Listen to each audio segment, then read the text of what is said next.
You're avoiding the one person you need to spend more time with. There's this woman who fills every gap in her day. She wakes up and immediately reaches for her phone. During breakfast, she's watching something. In the car, podcast playing. At work, surrounded by people or tabs, Slack messages pinging constantly. Lunch with a coworker. Evening on the couch, TV on, scrolling while half watching. And right before sleep, more scrolling until her eyes physically can't stay open anymore. She's busy. She's connected. She's never bored. But sometimes, in those rare moments when the noise stops for just a second, she feels this strange panic, like something's wrong. She's forgotten something important. So she immediately fills the silence again before the feeling gets too loud. That fear of being alone with yourself, it's not about loneliness. It's about something deeper that most people spend their entire lives from. See, your brain doesn't actually like constant stimulation, it does.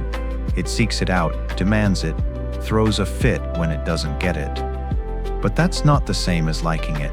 That's more like an addiction. Your brain has gotten so used to external input that it's forgotten how to generate anything internally. It's like a muscle that's atrophied from disuse. Think about what happens when you're alone with no distractions. Actually alone. No phone, no music, no book. Just you and your thoughts. For lasts about 30 seconds before it becomes uncomfortable. Maybe a minute if they're really trying. And then this restlessness kicks in. This need to do something, check something, occupy with anything. But why? What's so threatening about your own mind that you need to constantly drown it out? Part of it is that your thoughts aren't always pleasant. When there's nothing external demanding your attention, your brain defaults to its maintenance mode. It starts processing all the stuff you've been pushing aside. Worries you've been avoiding, conversations you need to have, decisions you've been putting off, feelings you haven't dealt with, and all of rises to the surface at once, and it's overwhelming. So you've learned that being alone with your thoughts equals discomfort. Humans avoid discomfort. It's automatic. But there's more to it than that. Being alone also means confronting who you actually are without any mirrors. When you're around other people, you exist in relation to them. You're performing a role, even if you don't mean to. You're the friend, the partner, the employee, the parent. You're reacting, responding, adjusting yourself based on the social environment. And that gives you a sense of identity that feels solid because it's reinforced by other people's perceptions and expectations. But when you're completely alone, all those external reference points disappear. And what's left? Just you. And if you haven't spent time building an internal sense of self, that can feel like nothing. Like you don't quite exist when nobody's watching. It's unsettling, so you avoid it by making sure you're never truly unwatched. Even if that just means watching yourself through the lens of social media or constant entertainment. The thing is, this avoidance has a cost.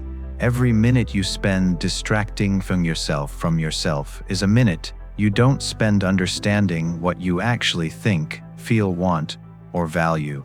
You become this reactive creature, just bouncing from one external stimulus to the next, never reeling your internal compass. Because you've let that compass decay, you can barely read it anymore. And then you wonder why you feel lost, why you don't know what you want, why everything feels vaguely unsatisfying, even when objectively things are fine.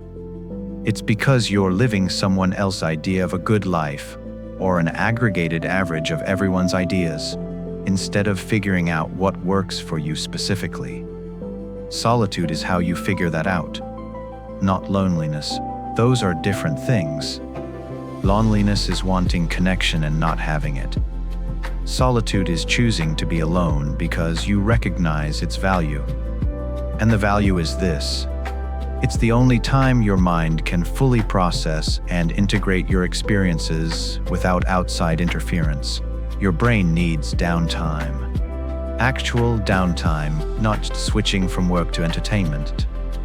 When you give it true quiet, with no input to process, it starts doing background maintenance that it can't do when it's constantly engaged with external stuff.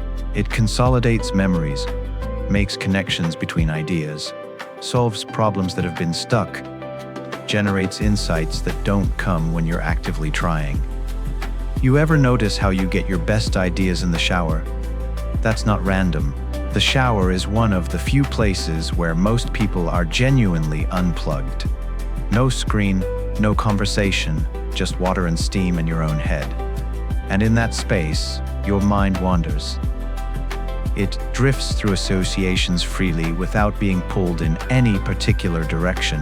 And in that drift, things connect that wouldn't connect otherwise. That's what solitude gives you.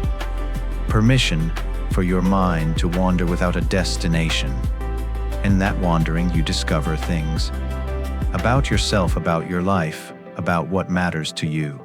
Things you can't discover when you're constantly consuming other people's thoughts and content and opinions. But it takes practice. If you've spent years avoiding being alone, you can't do just 3 hours of solitude and expect it to be peaceful. It's going to be uncomfortable at first. Your brain is going to scream for stimulation. You're going to feel anxious, bored, restless. That's with withdrawal. Your brain has been running on constant input for so long that it doesn't remember how to entertain itself. But if you sit with that discomfort, instead of immediately reaching for a distraction, something shifts. The restlessness peaks and then starts to settle. Your breathing slows down. Your thoughts stop racing and start flowing. And you drop into this different state where you're not trying to do anything or be anything, you're just existing. And that existence starts to feel okay. Then comfortable. Then actually kind of nice. This is where creativity lives, by the way. Real creativity, not just consumption and recombination of other people's ideas. When you spend enough time in solitude, in that quiet space where you move freely, you start generating original thoughts. Not because you're trying to, but because what minds do when they're not being constantly fed. But beyond creativity, solitude gives you something more fundamental. It gives you with yourself. And that relationship is the foundation for every other relationship in your life. Because if you don't know who you are alone, you can't really know who you are with other people. You're just adapting to them, molding yourself to fit. Never quite sure, and they begin. People who are comfortable being alone are different. You can feel it when you're around them. They're not needy. They're not constantly seeking validation or approval or entertainment from others. They're okay on their own, which means their presence with you is a choice, not a necessity. And that makes the connection feel more real, more valuable. Because they're not there because they're afraid of being alone. They're there because they genuinely want to be. That's what solitude teaches you. That you're enough company for yourself. That you don't need constant externalization to feel like you exist. That you can be your own source of contentment, at least some of the time. And once you know that, once you really internalize it, you stop being so desperate for other people to fill that void. Because there's no void. You're already whole. This doesn't mean you become antisocial or stop valuing connection. Connection is still important. Humans are social animals. We need each other. But the quality of your connections changes when you come from a place of wholeness instead of emptiness. You're choosing to connect rather than needing to connect. And people can sense that difference, even if they can't name it. Solitude also makes you less manipulable. When you spend alone, you develop your own thoughts, your own perspectives, your own values.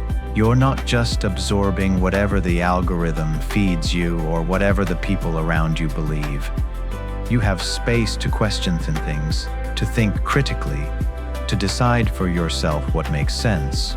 And in a world that's constantly trying to tell you what to think and feel and want and buy, that independence is rare.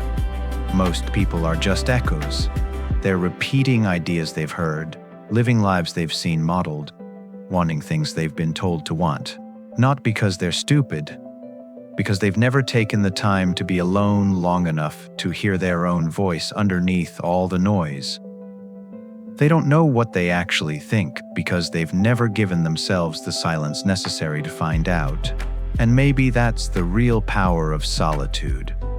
It's not about becoming some enlightened hermit or rejecting society. It's just about reclaiming your own mind, about creating space between stimulus and response where you can actually choose instead of just react, about building an inner world that's rich enough that you don't need constant external entertainment to feel alive. Because the person you're going to spend the most time with in your entire life is yourself. And if you can't stand being alone with that person, if you need constant distraction to avoid them, that's going to poison everything else. Your relationships, your work, your sense of purpose. All of it is going to feel slightly off because the foundation is shaky. But if you can learn to enjoy your own company, if you can sit with yourself without needing to fill every second, something changes. Life gets quieter in a good way. You stop chasing so much. You stop needing so much. You become harder to shake.